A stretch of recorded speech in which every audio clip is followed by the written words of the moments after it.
थी जो कि इंस्टिगेट की जा रही थी, उसमें गालिबन ये कि वो शरीक थे। तो सेनेटर साहिबा, ये जो एलिगेशन है ना, ये जाहिर है मुंसलिक करते हैं पूरी की पूरी PMLN, पूरी की पूरी गवर्नमेंट विद योर पार्टी, कि आप लोग एक म्यूटनी इंस्टिगेट कर रहे थे फौज में, जिसमें इन मौसूफ का फॉर्मर DGI का बहुत बड़ा हाथ था, और असल में उनके ऊपर ये तलवार लटकने की और ये तमाम तर मुश्किलात की वजह ही यही है कि उन्होंने अनड्यू पुश्तपनाही की, जिसका कन्फेशन गालिबन खान साहब खुद भी कर चुके हैं कि वो बंदे पूरे करते थे असेंबली में वगैरह वगैरह। जी बहुत शुक्रिया मोना। बात ये है कि जो उनके ऊपर केस है वो तो कोई ज़मीनी मसाइल का केस है, हाँ, कोई टॉप सिटी के मालिक, बड़ा सीरियस एलिगेशन, तो करप्शन का केस है। This is a case of corruption. So let us, देखिए हमारी बड़ी मुअज़्ज़ज़ आर्मी है पाकिस्तान की और हमारी बड़ी मुअज़्ज़ज़ जुडिशरी है, तो हम वो बात करें जिसके ऊपर अभी सुप्रीम कोर्ट में केस चल रहा है। बाकी चीज़ों पे मैं बिल्कुल पसंद करूंगी कि उन चीज़ों पे भी आप केस लेके आएं। जिस तरह मैं हमेशा कहती हूँ, बुज़दार को बड़ी लोग बुरी तरह से बात करते हैं, महमूद खान के साथ वो जो थी खातून क्या नाम था, गोगी जिनका, लेकिन हकीकत ये है कि उन तीनों में से किसी एक पे भी एक केस नहीं बना। इंटरेस्टिंग, ये बात सही है। तो ये जो मीडिया ट्रायल्स होते हैं ना, इनको आप एक साइड पे रखें, आप बात करें हकाइक की।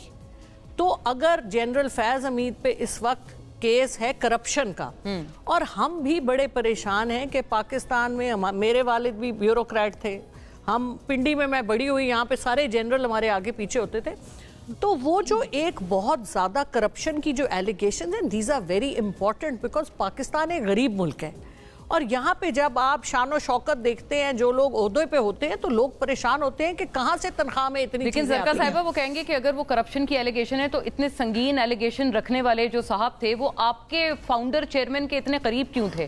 खान साहब से उनकी कुर्बत तो किसी से ढकी छुपी नहीं। तो वो तो देखें, बिल्कुल ठीक है। आप मुझे बताएं कि जो बाकी, अब ये तो फिर बात का चट्ठे पट्टे खुल जाएंगे ना। अभी हमारे बड़े ऑनरेबल प्राइम मिनिस्टर साहब हैं, अभी आप देखें उन्होंने कल क्या शगुफा छोड़ा है, वो ऐसे ऐसे छोड़ते हैं।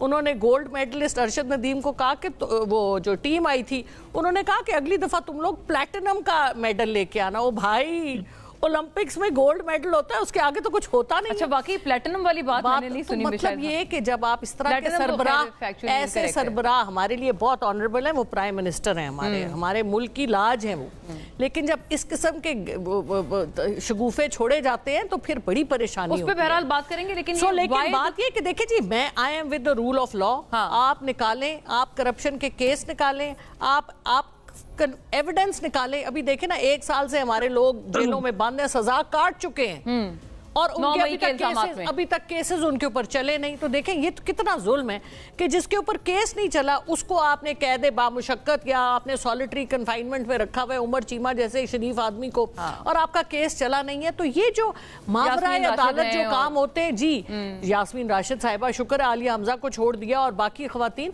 तो मतलब देखें ना, अब यास्मीन राशिद साहिबा की क्या उम्र है, तो उनको इस तरह रखना, तो आप उनके ऊपर केस चलाएं, आप सजा प्रूव करें, और हम आपके पीछे खड़े। खान साहब ने भी कहा, तो अगर हमारे लोग आपको मिलते हैं, आप वीडियोस निकालें ना, हमारे लोग निकलते हैं, आप उनको सजा भी दें। और इंस्टिगेशन आपके व्यू में जुर्म है या नहीं है ज़रका साहिबा, क्विकली, ताकि मैं शर्मिला साहिबा की तरफ जाऊं।